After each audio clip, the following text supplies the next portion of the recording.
ఓం శ్రీ గణేశాయ నమః, శ్రీ సరస్వతి నమః, శ్రీ పాదవల్లభ నృసింహ సరస్వతి, శ్రీ గురు దత్తాత్రేయాయ నమః. 2025 ఆంగ్ల నూతన సంవత్సర శుభాకాంక్షలు ప్రేక్షకులందరికీ. అందరూ ఆరోగ్యంగా, ఆనందంగా, ఉత్సాహంగా, ఉల్లాసంగా, ఆర్థిక పరంగా, కుటుంబ పరంగా ఎదగాలని, సంతోషంగా ఉండాలని ఆ భగవంతుణ్ణి మనసా వాచా ప్రార్థిస్తూ 2025లో ద్వాదశ రాశుల యొక్క గ్రహ సంచారం ఏ విధంగా ఉంది, 4 గ్రహాల యొక్క సంచారాన్ని బట్టి మన భవిష్యత్తు ఏ విధంగా ఉంటుంది మనం ఇప్పుడు తెలుసుకుందాం. శని సంచారంలో మార్పు 2025లో మార్చి 30వ తేదీన జరుగుతుంది. అంటే శని కుంభరాశిలో నుంచి మీనరాశిలో సంచరిస్తున్నాడు. అలాగే గురువు 2025 మే 15వ తేదీ దేవగురువు అయినటువంటి బృహస్పతి వృషభ రాశిలో నుంచి మిథున రాశిలో సంచరిస్తున్నాడు. అలాగే 2025 మే నెల 18వ తేదీ రాహు కేతువులు మార్పు జరుగుతుంది. రాహు మీనరాశిలో నుంచి కుంభరాశిలోనికి సంచరిస్తున్నాడు. అలాగే కేతు గ్రహం కన్యా రాశిలో నుంచి సింహరాశిలోకి సంచరిస్తుంది. ఇవి గ్రహాల యొక్క సంచారము. 2025 మీనరాశి వారికి ఈ సంవత్సరం అంతా కూడా ఆర్థిక పరంగా, ఉద్యోగ పరంగా, కుటుంబ పరంగా ఏ విధంగా ఉంటుంది, ఎటువంటి పరిహారాలు చేసుకుంటే మనం జీవితంలో అభివృద్ధిలోకి వెళతామని మనం తెలుసుకుందాం.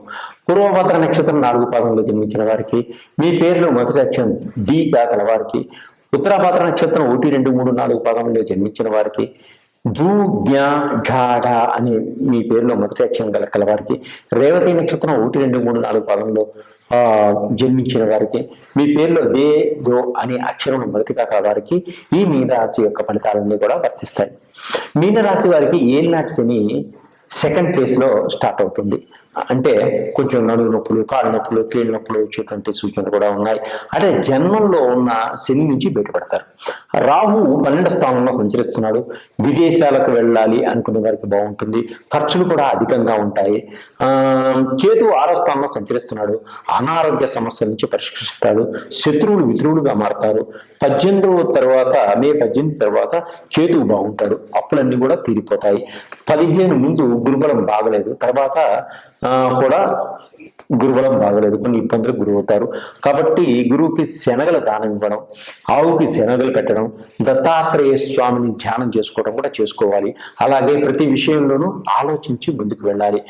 సంఘంలో మంచి కీర్తి ప్రతిష్టలు పొందగలుగుతారు. అలాగే రుణ బాధల నుంచి కొంత బయటపడటం కూడా జరుగుతుంది.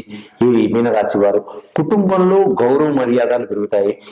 కుటుంబంలో అత్తమామలతోటి, అన్నదమ్ములతోటి, అక్క చెల్లెళ్ళతోటి, బావమరుదులతోటి అందరితో కలిసిమెలిసి ఉంటారు.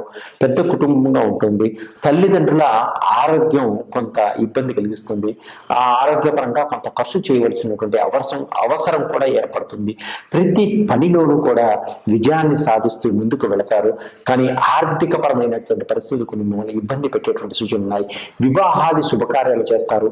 వివాహాది శుభకార్యాలకు చాలా డబ్బు ఖర్చు పెట్టవలసి వచ్చేటువంటి సూచనలు కూడా ఉన్నాయి.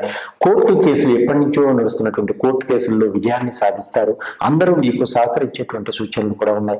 జడ్జిమెంట్ కూడా మీ వైపే వచ్చేటువంటి సూచనలు ఉన్నాయి. ప్రతి దానిలోనూ విశేషమైనటువంటి ఫలితాలు పొందుతారు. మీ తెలివితేటలతో ముందుకు సాగుతారు. మీరు వాహనాలు కూడా కొనుగోలు చేసేటువంటి సూచనలు కనిపిస్తున్నాయి. ఎలక్ట్రిక్ వాహనాలు, తర్వాత అన్ని రకాలైనటువంటి గూడ్స్, అన్ని వస్తువులు, మంచి మంచి వస్తువులు, కాస్ట్లీకి సంబంధించిన వస్తువులు, ఇంటికి డెకరేషన్ సంబంధించిన వస్తువులన్నీ కూడా కొనుగోలు చేసేటువంటి సూచనలు కలుస్తున్నాయి. ఆరోగ్యపరంగా వీరికి చాలా బాగుంటుంది. అనారోగ్య సమస్యల నుంచి ఎప్పటి నుంచో బాధపడుతున్న వారికి దీర్ఘకాలిక రోగాల నుంచి బయటపడతారు. వైద్యుల యొక్క సహాయ సహకారాలతోటి అద్భుతంగా ముందుకు సాగడం జరుగుతుంది. వృత్తి వ్యవహారాల్లో ఉన్న వాళ్ళకి మంచి గుర్తింపు వస్తుంది. ప్రభుత్వం ద్వారా కూడా మంచి గుర్తింపు వచ్చేటువంటి సూచనలు కనిపిస్తున్నాయి. ప్రయాణాల వల్ల కొంచెం లాభాలు ఉన్నాయి. ప్రయాణాల్లో కొంచెం జాగ్రత్తగా ఉండండి. ప్రమాదాలు కూడా కొంచెం ఉన్నాయి. రాత్రి ప్రయాణాలు ఎక్కువగా చేయకండి. అలాగే అక్కా చెల్లెళ్ళు, అన్నాతమ్ములు మధ్య మంచి అనుబంధ బాంధవ్యాలు ఏర్పడతాయి. విదేశాల్లో ఉన్నటువంటి బంధువులతోటి మంచి సఖ్యత ఏర్పడుతుంది. విదేశాల్లో ఉన్న వారితోటి కూడా కొన్ని సంబంధ బాంధవ్యాలు ఏర్పడతాయి. విదేశాల్లో ఉన్నటువంటి వివాహం కాని పురుషులకు కానీ స్త్రీలకు కానీ వివాహం అయ్యేటువంటి సూచనలు ఉన్నాయి విదేశాల వాళ్ళతోటి. అలాగే సినిమా రంగంలోనూ టీవీ రంగంలో ఉన్న వాళ్ళకి చాలా బాగుంది. ఎప్పటి నుంచో రావాల్సినటువంటి మీ డబ్బులన్నీ కూడా సరైన సమయానికి వచ్చేటువంటి సూచనలు ఉన్నాయి. పితృార్జితం కలిసి వస్తుంది. తల్లిదండ్రుల ఆస్తిపాస్తులన్నీ మీకు కలిసి వచ్చేటువంటి యోగం ఉంది. అలాగే స్నేహితుల ద్వారా విదేశాలకు వెళ్ళాలి అని ప్రయత్నం చేసే వారికి విదేశాల్లో ఉన్న స్నేహితులు చేయూతనిస్తారు. తప్పకుండా మిమ్మల్ని ఆదుకుంటారు. అప్పులన్నీ తీర్చుకోవడం కూడా జరుగుతుంది.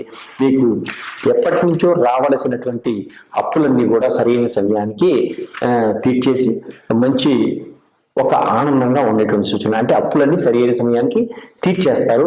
కుటుంబం అంతా ఆనందంగా ఉంటారు. వ్యాపారస్తులకు అనుకూలంగా ఉంది. చిరు వ్యాపారాలకు మంచి లాభాలు కనిపిస్తున్నాయి. నిరుద్యోగులకు మీ అర్హతను బట్టి మంచి ఉద్యోగ అవకాశాలని ఉన్నతమైన అభిప్రాయాలతోటి ముందుకు సాగుతారు. విదేశాల్లో ఉన్నటువంటి వ్యాపారాలు స్వదేశంలో ఉన్నటువంటి వ్యాపారాలను కూడా విస్తరింప చేసుకోగలుగుతారు. వీరు గణపతిని ప్రార్థించడం వల్ల మీకున్నటువంటి దోషాలన్నీ కూడా తొలగిపోతాయి. కుబేరుని పూజించండి. మంగళవారం నాడు కందులు దానం ఇచ్చుకోండి. 1/2 కేజీ బెల్లం దానం చేసుకోండి. గురువారం నాడు దానం చేసుకోండి. నల్ల నువ్వులు దానం చేయండి. ఆదివారం మినువులు దానం చేసుకోండి. తర్వాత మీరు శనికి తైలాభిషేకం చేసుకోండి. ఇలా చేయడం వల్ల మీకు అన్ని విధాలుగా మీకు ఆర్థిక పరంగా కుటుంబ పరంగా మంచిగా ఎదగగలుగుతారు. ఈ విధంగా చేయడం వల్ల సాఫ్ట్వేర్ రంగంలో ఉన్న వాళ్ళు పెద్ద పెద్ద కంపెనీలు సిఇఓలు గాను మంచి హెచ్ఆర్ఓలు గాను పెద్ద పెద్ద డిపార్ట్మెంట్లో ఎదగగలుగుతారు. మీరు 10 మందికి సహాయం చేయగలుగుతారు. మన దగ్గర సులభమైన పద్ధతిలో ఆయిల్స్ లభిస్తున్నాయి. ఇవి దేనికంటే నవగ్రహాలకు సంబంధించినటువంటి ఆయిల్స్. ఈ ఆయిల్స్ 9 గ్రహాలకు సంబంధించినవి. ఈ 9 గ్రహాల్లో ఈ 2025లో ఏ గ్రహాలు ఎవరికి బాగలేదో తెలుసుకున్న తర్వాత ఆ గ్రహాలకు సంబంధించిన ఆయిల్స్ మీరు వాడడం వల్ల ఆ గ్రహాల యొక్క ఉద్రిక్తత నుంచి బయటపడతారు. మీరు అనారోగ్యంతో ఉన్న వాళ్ళకి అనారోగ్యపరంగా ఉన్నటువంటి ఆయిల్స్ మీరు వాడుకోవడం వల్ల ఆరోగ్యవంతులు అవుతారు. బిజినెస్ ఆయిల్, బిజినెస్లో వ్యాపారంలో దెబ్బతింటున్న వారికి వ్యాపారానికి సంబంధించినటువంటి ఆయిల్ అంటే బిజినెస్ ఆయిల్ ఉంటుంది. అలాగే చదువుకొని ఉద్యోగం కోసం ప్రయత్నం చేస్తున్న వారికి చదువు కోసం ఉద్యోగం కోసం ప్రయత్నం ఉద్యోగం సంబంధించిన ఆయిల్స్ ఉంటాయి. అట్లాగనే ధనం ఇబ్బంది పడుతున్న వారికి ధనాకర్షణ సంబంధించినటువంటి ఆయిల్స్ మన దగ్గర ఉంటాయి. వాటిని సులువుగా వాడుకోవచ్చు. అట్లాగే మన బాడీలో షట్చక్రాలకు సంబంధించినటువంటి ఆయిల్స్ ఉంటాయి. షుగర్కి సంబంధించినవి, హార్ట్కి సంబంధించినవి, థైరాయిడ్కి సంబంధించినవి, మీకు వెయిట్ లాస్ అవ్వడానికి ఆయిల్స్, ఇంకా పైల్స్కి, ఇంకా పిల్లలు జ్ఞాపక శక్తి లేకుండా ఇబ్బంది పడుతూ మర్చిపోతున్నారు అనుకున్నప్పుడు, స్టడీస్లో వెనకపడుతున్నారు అనుకున్న పిల్లలకు సంబంధించిన జ్ఞాపక శక్తికి సంబంధించిన ఆయిల్స్ ఉంటాయి. పెద్దవాళ్ళకు కూడా అది వాడుకోవచ్చు. ఇంకా మీరు రకరకాలైనటువంటి ఆయిల్స్ అన్ని కూడా మన దగ్గర మీకు లభిస్తాయి. సులభమైన మార్గంలో సులభమైన పద్ధతిలో మీరు మీ ఆరోగ్యాన్ని డెవలప్ చేసుకోవచ్చు. ఇంకా ఆర్థిక పరంగా ఎదగవచ్చు. మీకు ఏదన్నా ఇబ్బంది ఉన్నా నన్ను కాంటాక్ట్ చేయండి. అలాగే మీకు ఏదైనా డౌట్ ఉన్నా కూడా మీరు కాంటాక్ట్ చేసినా మీకు నేను అందించగలను. సర్వే జన సుఖినో భవంతు. ఇప్పుడు నేను చెప్పిందంతా కూడా ప్రతి రాశిలో చివరిలో వేసుకోండి. అందరికీ మనం సహకరించిన వాళ్ళ అవుతాం. అందరూ బాగుపడతారు.